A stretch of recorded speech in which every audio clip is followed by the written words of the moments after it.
Hey, what up? AK here.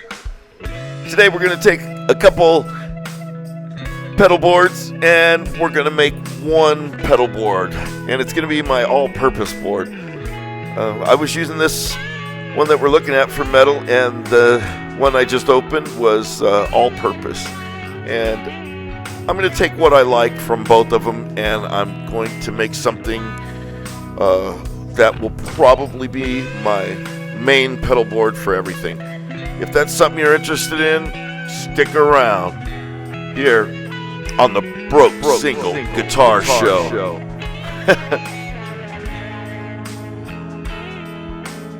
Okay, well, I have a few pedals laying around. I love that digital delay.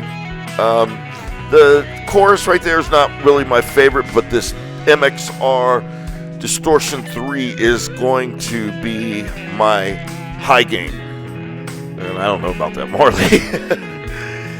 Okay, the board that you're looking at on your left, it was set up for a metal band, or is, for heavy metal. I love that rev pedal that's the G3. It can be modeled into, it's almost like an amp in itself. It can be modeled into just about any sound.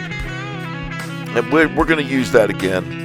I'm sure I plan to have at least 3 pedal boards that I can switch amongst. And look at the dirt on these things. It's almost impossible to clean pedal boards until after you take the pedals off. But as you're going to see here in a few minutes, it's not easy cleaning these pedal boards. I didn't really want to run it underwater or do anything like that. And here's one of my favorite pedals. It's the Echoplex. I guess like a mini version of the original. Great pedal. We'll talk about that a little bit later, because there are some things that come up with me learning how to set up a pedal board. And that's a Twister Flange. I'm not sure who makes that, but it's great little mini flange. And there's Coco Tuner, or it's a Kid Coke, I don't know. I remember I bought it, and I'll put down links if you guys are interested in looking out at any of these. I won't put the links, actually. I'll just name what I have there. And of course, this pedal train is a great box, but it's heavy and it does not fit underneath these Metro 25s, I think is what this is, a Metro 20 board. And look at that.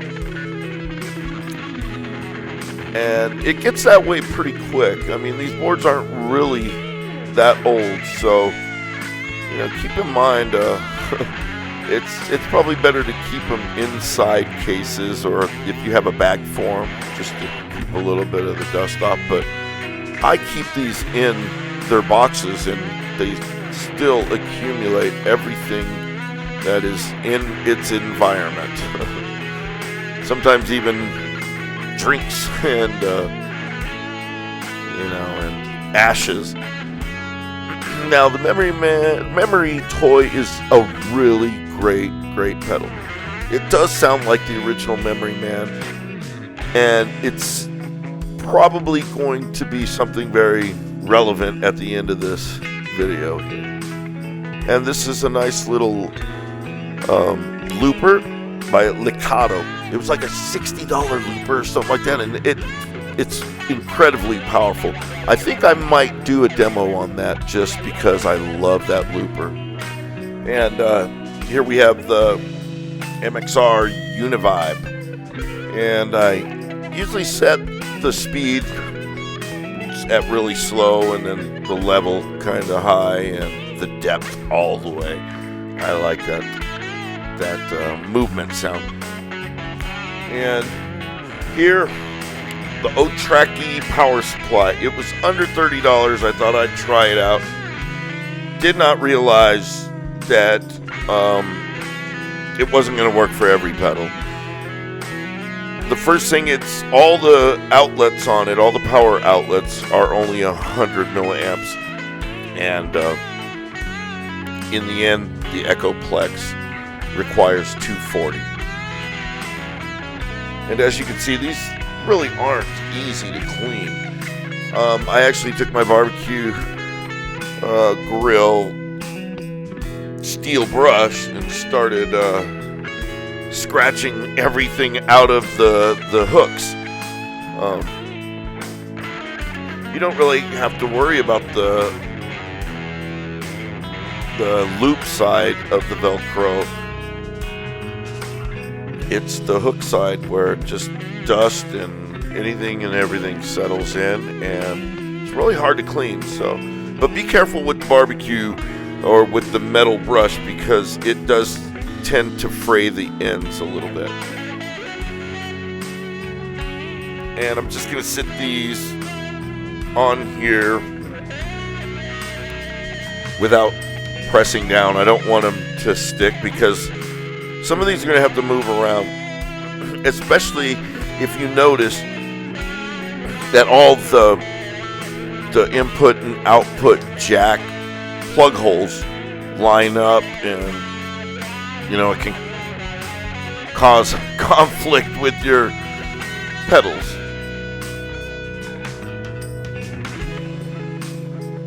And I really do like these colored patch cables. I've had them since the 90s, and I used them for an analog synth,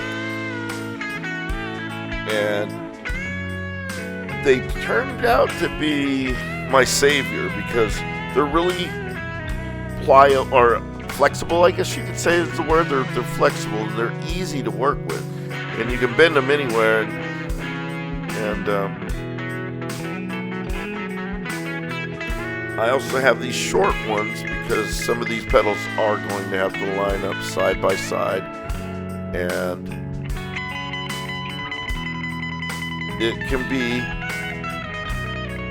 difficult to get them to work the way you want to, and sometimes you lose a few inches of width on your pedal board when you have too many of those pedals that are stuck side by side. I would prefer them to all be on the top. That would make our day, but as they say, in a perfect world, huh? And as you can see, here we go. The keyboard synth patch cables seem to work fine. Now I do know that they have some cheap ones that you can get on Amazon. I don't know if I could trust them. I don't know, because these ones are actually shielded, and it's kind of nice to have shielded cables when you're using guitar pedals, because it eliminates hum. The ones that I see on Amazon, they don't state whether they're shielded or not, so they come from China, so the ratings aren't always listed.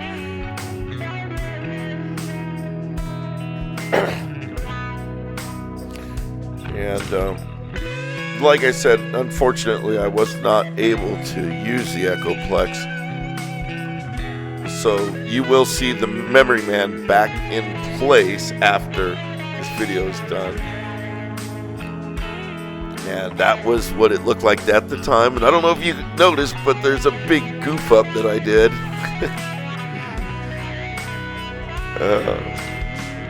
My white patch cable is not plugged into the out of the wah pedal, and it's you can see if you don't make no sense. Now I do like these MXR boxes. They have a texture on them, and when you stick that Velcro on to an MXR box, they don't let go.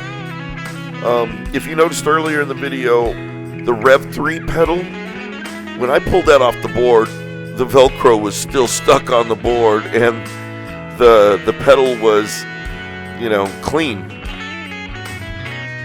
Oh, big mess. And I'm going to say it now, I hate wall warts.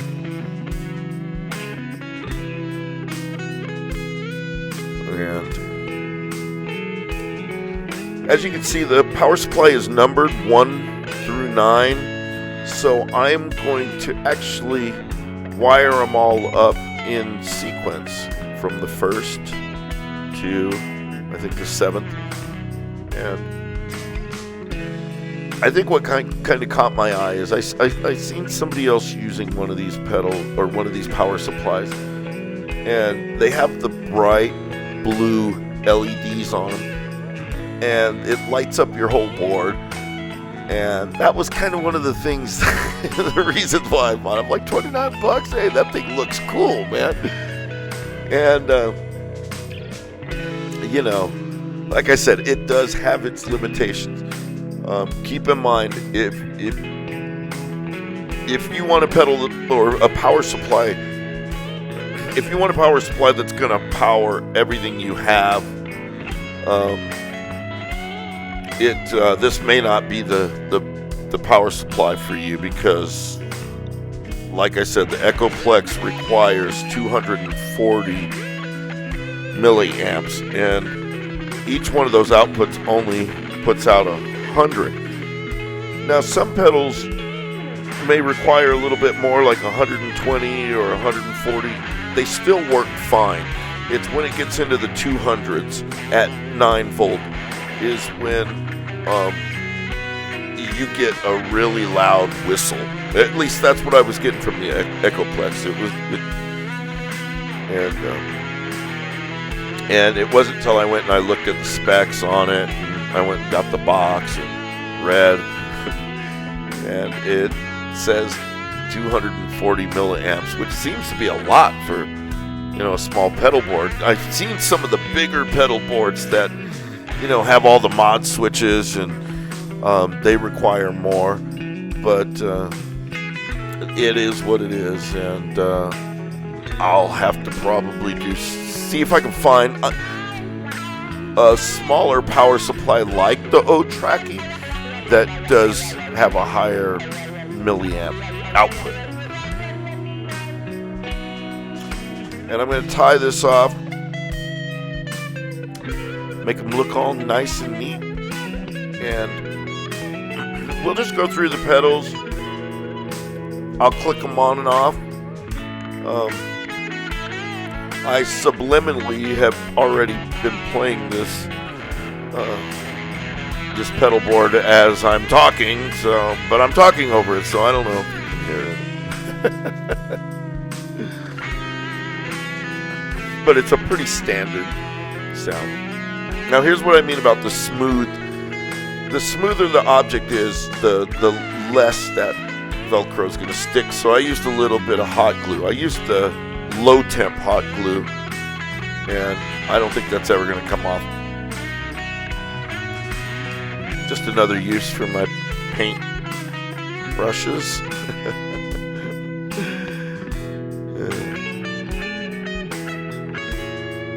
And we'll just jam that through.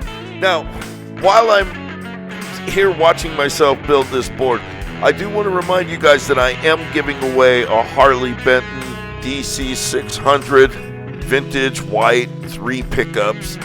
It's got gold hardware. It's got like a red Pal Ferro necker. I don't know. It's Jacoba or something, but it's a beautiful guitar. And if you live in the United States, I will be sending it out to someone in the United States. And after we're done with that giveaway, I will be doing a giveaway for overseas. And we'll get this plugged in, make sure everything turns on. I'm actually going to switch out that Echoplex with the memory toy, and let's hear what it sounds like. Check it out.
Hey, if you like this video, don't forget to subscribe and comment and get in the giveaway.